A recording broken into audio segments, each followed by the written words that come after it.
প্ৰিয় দৰ্শক, ছোৱালীবোৰে সম্পৰ্কত থাকে এই 5টা চাহিদা পূৰণ হ'লে। আপোনাৰ প্ৰিয় সংগীৰ সৈতে সম্পৰ্ক যিমানেই শক্তিশালী নহওক কিয়, প্ৰতিটো সম্পৰ্কতে উত্থান পতন আহে। বিয়াৰ আগতে বা পিছত কেতিয়াবা সম্পৰ্কটো এনে এটা পৰ্যায়ত উপনীত হয় যে সম্পৰ্কটো আৰু টিকাই ৰখাটো সহজ নহয় যেন লাগে। এনে লাগে যেন পিঠিখন বেৰত লাগি আছে।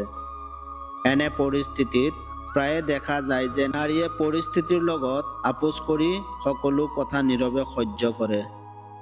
কিন্তু জীৱনত এনে কিছুমান মুহূৰ্ত বা পৰিস্থিতি আহে য'ত নাৰীয়ে আপোচ কৰা উচিত নহয়। প্ৰতিগৰাকী মহিলাই এই সম্পৰ্কীয় প্ৰত্যাহ্বানবোৰ অতিক্ৰম কৰিব লাগিব। এই 5টা কথাত মনোযোগ দিয়াটো বাঞ্ছনীয়। প্ৰথম কথাটো হ'ল, দুয়োৰে মাজৰ সম্পৰ্কত নাৰীকো পুৰুষৰ দৰে স্বাধীনতা দিব লাগে। গতিকে আপোনাৰো জীৱনত স্বাধীনতা হওক, লগতে নিজৰ জীৱনৰ সিদ্ধান্ত নিজেই লওক। 2 নম্বৰ কথাটো হ'ল, আচলতে আধুনিক জীৱনত বহুতে ভাবে যে নাৰী কেৱল ঘৰুৱা কামৰ বাবেহে সৃষ্টি কৰা হৈছে।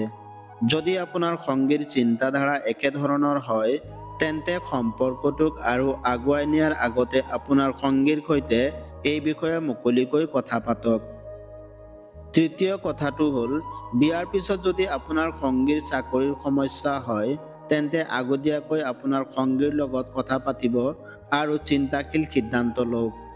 এগৰাকী আত্মবিশ্বাসী মহিলাই কেতিয়াও নিজৰ কেৰিয়াৰৰ লগত আপোচ কৰা উচিত নহয়। চতুৰ্থ কথাটো হ'ল, প্ৰেম আৰু বিশ্বাসৰ ওপৰত গঢ় লৈ উঠে এক শক্তিশালী সম্পৰ্ক। যদি আপুনি অনুভৱ কৰে যে আপোনাৰ সংগীয়ে আপোনাক প্ৰাপ্য মৰম আৰু সন্মান নিদিয়ে, তেন্তে আপুনি নিশ্চিতভাৱে এবাৰ আপোনাৰ সম্পৰ্কৰ বিষয়ে চিন্তা কৰা উচিত।